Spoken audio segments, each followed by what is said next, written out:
ఫిబ్రవరి 17 రోజు విశాఖపట్నంలో మిలాన్ 2026 అనబడే ఒక ఫ్రెండ్లీ నేవల్ ఎక్సర్సైజ్ చేయడానికి ఐరిస్ డేనా అనే ఇరాన్ నేవీ యొక్క మౌర్జ్ క్లాస్ ఫ్రిగేట్ పార్టిసిపేట్ చేసింది. ఫిబ్రవరి 25 రోజు డ్రిల్స్ అంతా అయిపోయిన తర్వాత ఇరాన్ వైపు తిరుగు ప్రయాణం చేసింది. వైజాగ్ నేవల్ డ్రిల్స్ లో దాదాపు 72 దేశాలు, ఇందులో ఇరాన్, యుఎస్ఏ, రష్యా, వెస్ట్ ఇలా 72 దేశాలు పాల్గొన్నాయి. ఈ పాయింట్ గుర్తుపెట్టుకోండి, తర్వాత మాట్లాడతా. ఈ షిప్ ఫిబ్రవరి 25 విశాఖపట్నం నుండి రిటర్న్ వెళ్ళింది. ఫిబ్రవరి 28 ఇరాన్లో యుద్ధం స్టార్ట్ అయింది. March 2 Iran navy strait of హర్మూజ్ను క్లోజ్ చేసి అంతర్జాతీయ చట్టాలను ధిక్కరించి ఆయిల్ షిప్ను ఆపేసింది. ఒమాన్ ఆయిల్ ట్యాంకర్పై దాడి చేసి హర్మూజ్లో షిప్స్ ఏవీ రాకూడదు అని అల్టిమేటంను జారీ చేసింది. దీంతో ఆయిల్ ట్రాన్స్పోర్ట్స్ ఆగిపోయాయి. ఆయిల్ యొక్క ప్రైజెస్ షూటప్ అయ్యాయి. మార్చ్ 3 రోజు ఇరాన్ యుఏఈ యొక్క అతిపెద్ద పోర్ట్ అయిన ఫుజైరా పోర్టుపై దాడి చేసింది. ఒమాన్ యొక్క అతిపెద్ద పోర్ట్ అయిన దుక్కం పోర్టుపై షాహెడ్ డ్రోన్స్తో దాడి చేసింది. ఎవరే గాని ఆయిల్ను షిప్లో లోడ్ చేయకూడదు అని వార్నింగ్ ఇచ్చింది. మార్చ్ 2 రోజు సౌదీ అరామ్కోపై దాడి చేసింది. Ras Tanura oil plant shut down అయింది. ఖతర్ యొక్క రాస్ లఫాన్ అనబడే ఎల్ఎన్జీ ప్లాంట్ పై దాడి చేసింది. గ్యాస్ ఉత్పత్తి కూడా ఆగిపోయింది. తక్షణమే యుఎస్ఏ నేవీ హర్మూజ్ను ఓపెన్ చేయడానికి ఇరాన్ షిప్స్ను టార్గెట్ చేయడం మొదలుపెట్టింది. యుఎస్ఏపై ఒత్తిడి పెరిగింది. ఆయిల్ ప్రైజెస్ షూటప్ అయితే రేపొద్దున యుఎస్ఏకి కూడా ప్రమాదం. యుఎస్ఏ ప్రతిరోజు 300 లక్షల బ్యారెల్స్ ఆఫ్ ఆయిల్ను వాడుతుంది. కాబట్టి ఇరాన్ దగ్గర టోటల్గా 90 షిప్స్ ఉన్నాయి, 9 ఫ్రిగేట్స్ ఉన్నాయి. సో యుఎస్ఏ ఇరాన్ షిప్స్ ఎక్కడెక్కడ ఉన్నాయి అని శాటిలైట్ ద్వారా మ్యాప్ చేయడం మొదలుపెట్టింది. హర్మూజ్ దగ్గర ఇరాన్ నేవీ కూడా యుఎస్ఏ షిప్స్ పై దాడి చేస్తోంది. ఇరాన్ యుఎస్ఏ మధ్య సముద్ర యుద్ధం జరుగుతున్నప్పుడు ఈ ఖేయాస్ లో నిన్న యుఎస్ఏ సబ్మరైన్ విశాఖపట్నంలో డ్రిల్ కంప్లీట్ చేసి వెనక్కి వెళ్తున్న ఇరాన్ షిప్ ను ధ్వంసం చేసింది. ఇండియన్ ఓషన్ లో శ్రీలంక కోస్ట్ కు 40 కిలోమీటర్ల దూరంలో ఈ మ్యాప్ లో కనిపిస్తున్న ఎగ్జాక్ట్ ఈ లొకేషన్ లో ఇరాన్ ఐరిస్ డేనా షిప్ ను టార్పెడో అనబడే అండర్ వాటర్ బాంబ్ తో ధ్వంసం చేశారు. వరల్డ్ వార్ 2 తర్వాత ఇలాంటి ఒక టార్పెడో అటాక్ ను ఇప్పుడే చూస్తున్నాం. ఈ దాడిలో 80 మంది ఇరానియన్ సెయిలర్స్ చనిపోయారు. ఈ షిప్ లో Iran navy soldiers, operators, engineers ఉన్నారు. ఈ విషయాన్ని నిన్న పీట్ హెక్సెత్ మీడియా ముందుకొచ్చి చెప్పాడు. దీని తర్వాత పెద్ద పెద్ద ఇండియన్ మీడియా ఛానల్స్ ఇండియన్ నేవీను బ్లేమ్ చేశారు. ఇండియన్ ఓషన్ లో మన దేశానికి ఫ్రెండ్లీ డ్రిల్స్ కోసం వచ్చిన దేశాన్ని ఇండియన్ నేవీ కాపాడలేకపోయింది అని చెప్పి చాలా మంది మాట్లాడారు. అతిథి దేవో భవ అన్నారు. అండ్ కొంతమంది అయితే ఐరిస్ డేనా యొక్క లొకేషన్ను ఇండియన్ నేవీనే యుఎస్ఏకు ఇచ్చింది అన్నట్లు చాలా దుర్మార్గంగా మాట్లాడారు. మన బ్యాక్ యార్డ్లో వచ్చి దాడి చేసి వెళ్ళిపోయారు అని పెద్ద పెద్ద వాళ్లే ప్రశ్నించారు. ఇండియన్ నేవీ దగ్గర 145+ వార్షిప్స్ ఉన్నాయి, 67,000 మంది నేవల్ సోల్జర్స్ ఉన్నారు. ఒక గెస్ట్ షిప్ ను కాపాడలేకపోయామని క్వశ్చన్స్ చేస్తున్నారు. ఇండియన్ ఓషన్ లో ఇండియన్ నేవీ ఇన్ఫ్లుయెన్స్ ఉండాలి అని చెప్పి అంటున్నారు. దీంతో పాటు అలీ ఖమేనీ గారి అడ్రస్ ను మోడీ గారే ఇజ్రాయెల్ కు ఇచ్చారు అని, ఇరాన్ పై యుద్ధం చేయడానికి ముందు అంటే ఫిబ్రవరి 25 అండ్ 26 మోడీ గారు ఇజ్రాయెల్ కు పర్యటించారు అని, కాంప్రమైజ్ అయ్యారు అని కూడా చెప్తున్నారు. అమెరికన్ అంబాసిడర్ సర్గేవ్ గోర్ ఈ యుద్ధానికి ముందు I'm coming to Chandigarh, I'm meeting Indian western command army అని ఒక ట్వీట్ పెట్టాడు. అంటే యుఎస్ఏ ఇండియన్ ఆర్మీతో చేతులు కలిపి ఇరాన్ పై దాడి చేస్తుంది అని కూడా ఇండియాపై ఎన్నో ఆరోపణలు చేస్తున్నారు. ఇండియా ఇరాన్కు వెన్నుపోటు పొడిచింది అన్నట్లు మాట్లాడుతున్నారు. దీని గురించిన 2 వర్షన్స్ ఉన్నాయి. ఈ డిబేట్లో ఫస్ట్ వర్షన్ ఏంటి అంటే మిలాన్ 2026లో 72 దేశాలు పార్టిసిపేట్ చేశాయి. విశాఖపట్నంలో డ్రిల్స్ జరుగుతున్న ఇరాన్ షిప్ ను ఇండియన్ టెరిటోరియల్ వాటర్స్ లో ఉన్నప్పుడు యుఎస్ఏ ధ్వంసం చేసి ఉంటే ఇండియన్ నేవీ బాధ్యత తీసుకుంటుంది. ఫిబ్రవరి 25 షిప్ తిరిగి వెళ్ళిపోయింది. ఫిబ్రవరి 28 ఇజ్రాయెల్ మెరుపు దాడి చేసింది, పెద్ద ఆయన్ను చంపేసింది, ఖమేనీ చనిపోయారు. ఇరాన్ మొత్తంలో ఖేయాస్. ఇరానీ ముల్లాలు ఫత్వాలు జారీ చేశారు. షిప్ ఆన్ ద వేలో ఉన్నప్పుడు ఇరాన్లో యుద్ధం స్టార్ట్ అయింది. ఐరిస్ డేనా అనేది ప్యాసింజర్ షిప్ కాదు, ఇది మౌర్జ్ క్లాస్ ఫ్రిగేట్. 1500 టన్నుల వెయిట్, 94 మీటర్ల లెంత్. ఈ షిప్లో 1x74mm నేవల్ గన్స్ ఉన్నాయి. ఇందులో ఖదర్ మిజైల్స్ ఉన్నాయి. ఇవి యాంటీ షిప్ మిజైల్స్ను కూడా లాంచ్ చేయగలవు. ఇది టార్పెడోను కూడా లాంచ్ చేయగలదు, బట్ అడ్వాన్స్డ్ ఫ్యూచర్స్ లేవు అంతే. ఈ షిప్లో ఓషన్ సర్ఫేస్ను స్కాన్ చేసే సెన్సార్స్ ఉన్నాయి. తమపై వచ్చే టార్పెడోను రక్షించే క్యాపబిలిటీస్ కూడా ఉన్నాయి. This is an patrolling and war ship, passenger లేదా క్రూజ్ షిప్ కాదు. ఈ షిప్ ఇండియన్ టెరిటోరియల్ వాటర్లో లేదు. ఇండియన్ కోస్ట్కు చాలా దూరంగా శ్రీలంకన్ కోస్ట్కు 30 నుండి 40 కిలోమీటర్ల ఏరియాలో యుఎస్ఏ టార్పెడో ఇరాన్ షిప్ను హిట్ చేసింది. షిప్ సింక్ అవుతూ ఉంటే ఎమర్జెన్సీ డిస్ట్రెస్ కాల్ పంపారు. దగ్గరగా శ్రీలంకన్ నేవీ ఉంది కాబట్టే శ్రీలంకన్ నేవీ వచ్చింది. ఇంటర్నేషనల్ నేవల్ రూల్స్ ప్రకారం ఏ దేశం అయితే దగ్గరగా ఉంటుందో ఆ దేశమే డిస్ట్రెస్ కాల్ను అటెండ్ చేయాలి. ఇక్కడ కొంతమంది ఏమంటున్నారు అంటే ఇరాన్ షిప్ను కాపాడడానికి ఇండియన్ నేవీ వెళ్ళలేదు, ఇండియన్ నేవీకు జాలి లేదు అంటున్నారు. శ్రీలంకన్ నేవీ రంగంలో దిగింది, షిప్లో ఉన్న వారిని రక్షించింది. అయితే 80 మంది ఆల్రెడీ చనిపోయారు, మిగతా బాడీస్ను వెతుకుతున్నారు. ఇండియన్ కోస్ట్ నుండి 12 నాటికల్ మైల్స్ అంటే 22 కిలోమీటర్ల దూరంలో ఉన్న ఏరియా మొత్తం, ఆ వాటర్స్ మొత్తం ఇండియన్ నేవీ కంట్రోల్లో ఉంటుంది.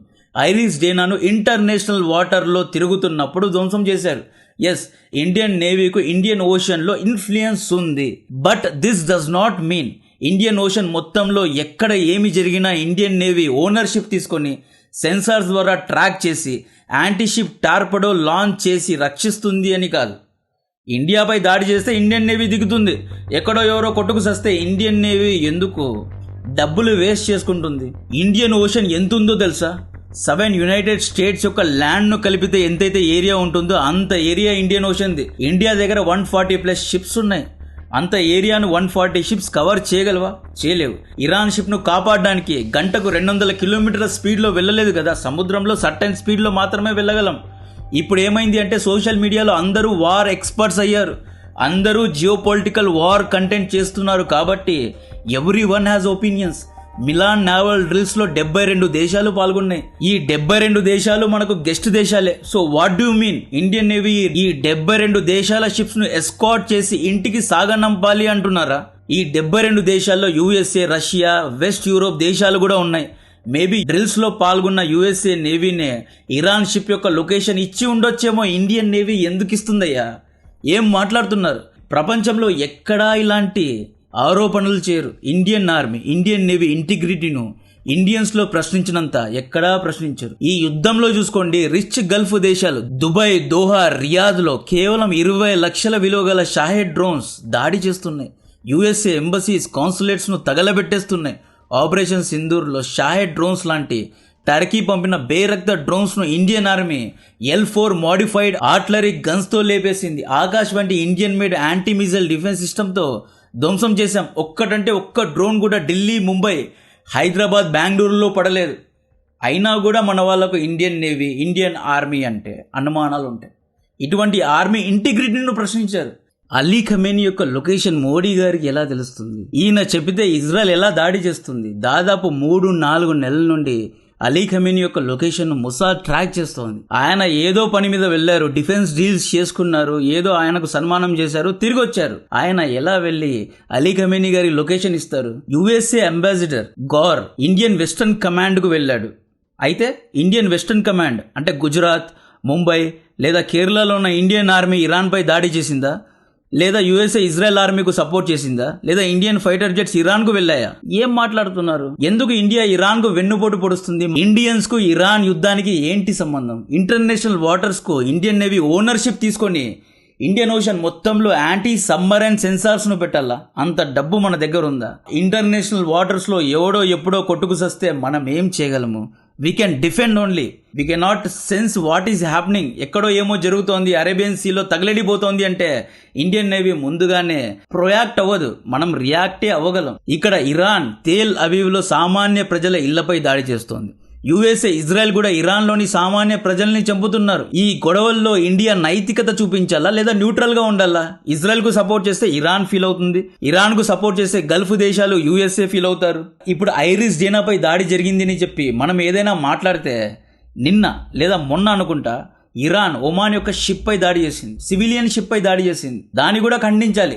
ఇలా ఖండించుకుంటూ పోతే ప్రతిరోజు 2-3 స్టేట్మెంట్లు జారీ చేయాలి. ఫిబ్రవరి 28 యుద్ధం మొదలైంది. ఇరాన్ ముల్లా రెజ్జిమ్ కు లేదా ఇరాన్ పెద్దలకు యుఎస్ఏతో వార్ స్టార్ట్ చేసే ముందు, లేదా స్ట్రైట్ ఆఫ్ హార్మూజ్ ను క్లోజ్ చేసే ముందు, లేదా ఒమాన్ షిప్స్ పై దాడి చేసే ముందు, అరే ఐరిస్ డేనా ఇండియన్ ఓషన్ నుండి తిరిగి వస్తోంది, let's wait till IRIS Dena comes to our home, ఆ తర్వాత యుద్ధం స్టార్ట్ చేద్దాము, లేదా స్ట్రైట్ ఆఫ్ హార్మూజ్ ను క్లోజ్ చేద్దాము, యుఎస్ఏ నావల్ షిప్స్ ను లేపేద్దాము అని వీళ్ళు ముందుగానే ఎందుకు ఆలోచించలేదు?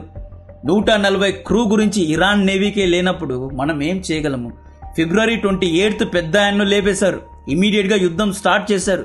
Everything went out of place. Iran ముల్లాలు ఇజ్రాయెల్ యుఎస్ఏను చంపితే స్వర్గం ప్రాప్తి చెందుతుంది అని ఫత్వాలు జారీ చేశారు. ఇంకొక విషయం, నిన్న పీట్ హెక్సెత్ ఏదో పెద్ద ఎయిర్ క్రాఫ్ట్ క్యారియర్ను లేపేసినట్టు బిల్డప్ కొట్టాడు. ఐరిస్ డేనా అనేది మౌర్జ్ ఫ్రిగేట్, వెరీ లో అడ్వాన్స్డ్. దీన్ని ధ్వంసం చేయడానికి వర్జీనియా క్లాస్ సబ్మరైన్ను వేసుకెళ్లారు. డేనా దగ్గర advanced anti submarine warfare ASW capabilities లేవు. ఇరాన్ నేవీ పెద్దగా నావల్ షిప్స్ పై పెట్టుబడి పెట్టలేదు. Shahed drones, missiles, khaddar, Fateh వంటి బ్యాలిస్టిక్ అండ్ హైపర్సోనిక్ మిజైల్స్ పైన ఎక్కువగా పెట్టుబడి పెట్టారు. సో ఇరాన్ నేవీ యాక్చువల్లీ చాలా వీక్గా ఉంది. యుఎస్ఏ వాడిన న్యూక్లియర్ పవర్డ్ సబ్మరైన్ 50 కిలోమీటర్ దూరం నుండి టార్పెడోను ఫైర్ చేయగలదు. అండ్ ఈ సబ్మరైన్కు స్టెల్త్ ఫీచర్స్ ఉన్నాయి. ఎంత పెద్ద యాంటీ మిజైల్ రాడర్స్ పెట్టినా, సోనార్ సెన్సార్స్ పెట్టుకున్నా దీన్ని డిటెక్ట్ చేయలేము. వైజాగ్లో ఉన్న ఇండియన్ నేవీ ఆఫీసర్స్ పీట్ హెక్సెత్కు కాల్ చేసి, రండి ఇక్కడ శ్రీలంక దగ్గర మీ ఓళ్ళు తిరుగుతున్నారు, వచ్చి దాడి చేసి వెళ్ళండి అని కంప్లైంట్ చేసి ఉంటారా? ఏం మాట్లాడుతున్నారు? మనం మన గెస్ట్ ను కాపాడుకోవాలి. శ్రీలంక కంటే ఫాస్ట్ గా మనమే వెళ్లి రెస్క్యూ చేయాలంట. Former naval chief admiral Arun గారి ప్రకారం ఇండియా డీప్ గా డిస్ప్లెజర్ ను యుఎస్ఏ పై ఎక్స్ప్రెస్ చేసి ఉండాలి, దాడిని ఖండించి ఉండాలి అని చెప్పారు. ఇది ఒక వ్యాలిడ్ పాయింటే. అంత పెద్ద ఆయన చెప్తున్నారు కాబట్టి మనమేం మాట్లాడలేం. యుఎస్ఏ టార్పెడో అటాక్ తర్వాత యుఎస్ఏ ఇండియన్ ఓషన్ వరకు వచ్చేసింది, నెక్స్ట్ ఇండియాపై దాడి చేస్తుంది అన్నట్లు కూడా మాట్లాడుతున్నారు. ఫస్ట్ యుఎస్ఏకు గల్ఫ్ దేశాలను కాపాడమనండి, ఆ తర్వాత ఇండియాపై దాడి చేద్దురు. కానీ ఇండియన్ టెరిటోరియల్ వాటర్లో లలిత కళలు ప్రదర్శిస్తే మన సబ్మరైన్స్ కూడా దిగుతాయి. యాజ్ ఆఫ్ నో ఐరిస్ డేనాలో 81 మంది చనిపోవడం అనేది బాధగా ఉంది. బట్ ఏమీ చేయలేం. This is unfortunate. మేబీ ఆ షిప్ రీరూట్ చేసి ఉండాలి, వేరే రూట్స్ తీసుకొని ఎస్కేప్ అయి ఉండాలి. Iran navy strait of Hormuz ను క్లోజ్ చేసి ఒమాన్ ఆయిల్ షిప్ ను ధ్వంసం చేసింది. ఆ దాడిలో ఒక ఇండియన్ సెయిలర్ చనిపోయారు. ఈ ఆర్టికల్ చూడండి. ఇరాన్ చేసిన షిప్ దాడి వల్ల 3 ఇండియన్స్ చనిపోయారు. సో ఇరాన్ ఇండియన్ సెయిలర్స్ ఉన్న షిప్స్ పై దాడి చేసి ఇండియన్స్ ను చంపితే ఎందుకని ఎవరూ మాట్లాడలేదు. ఇరాన్ దాడి వల్ల ఈ అబ్బాయి చనిపోయాడు. 25 years. అలీ ఖమేనీ కొడుకు ముస్తబా ఇండియాకు సారీ చెప్పాడా? ప్రెసిడెంట్ పేష్కియాన్ సారీ చెప్పాడా? చెప్పలేదు. ఈ లేత సోకాల్డ్ మీడియా అనలిస్టుల మాట విని ఒకవేళ ఇండియా కనుక యుఎస్ఏను ఖండిస్తే జీసీసీ దేశాలు, ఇజ్రాయెల్, అమెరికా అందరూ ఫీల్ అవుతారు. రష్యా, చైనా బీయింగ్ ఆలీస్ యుద్ధ భూమిలో దిగకుండా జాగ్రత్తగా న్యూట్రల్గా మాట్లాడుతున్నారు. మనం వీళ్ళెవరో చెప్పారో అని ఆవేశపడి ఎలా పడితే అలా స్టేట్మెంట్స్ ఇవ్వడానికి లేదు. ఇలాంటి ఒక సెన్సిటివ్ సమయంలో డిప్లొమాట్స్, దౌత్యవేత్తలు ఇండియన్ ఇంట్రెస్ట్కు ఏది మంచిదో అలాగే చేస్తారు. మనం వాళ్ళను ఫోర్స్ చేయలేము. 2 days back USA Iran naval ships పై దాడి చేస్తామని హెచ్చరించింది. యుఎస్ఎస్ అబ్రహాం లింకన్ అరేబియన్ సీలో ఆపరేట్ అవుతుంది. ఇన్ని తెలిసినా స్టే బ్యాక్, అక్కడే డాక్ అవ్వకుండా ఎందుకు సెయిల్ చేశారు? మేబీ ఇరాన్ నేవీ రండి యుద్ధం స్టార్ట్ అయింది, మన దగ్గర షిప్ యొక్క షార్టేజ్ ఉంది, టోటల్గా 9 ఫ్రిగేట్స్ మాత్రమే ఇరాన్ దగ్గర ఉన్నాయి, ఒక ఫ్రిగేట్ ట్రైనింగ్కి వెళ్ళింది. సో యుఎస్ఏ శాటిలైట్స్ ఇరాన్ యొక్క 90 షిప్స్ పై నిఘాను ఉంచాయి. ఇరాన్ యొక్క 9 ఫ్రిగేట్స్ ఎక్కడెక్కడ ఉన్నాయి అనేది అమెరికాకు బాగా తెలుసు కాబట్టి అన్నిటినీ టార్గెట్ చేస్తోంది. యుఏఈ అథారిటీస్ ఒక అల్టిమేటంను జారీ చేశారు. ఇలా మిజైల్స్ పడుతున్నాయి, డ్రోన్స్ పడుతున్నాయి అనే వీడియోస్ సోషల్ మీడియాలో రిలీజ్ చేయడం నేరం అంట, ఫైన్స్ వేస్తారంట. కొంచెం జాగ్రత్తగా ఉండండి. దీని గురించి ఆల్రెడీ నేను హెచ్చరించాను. కాంటెంట్ నచ్చితే వీడియోను లైక్ చేయండి, ఛానల్ను సబ్స్క్రైబ్ చేసి అందరికీ షేర్ చేయండి. జై హింద్.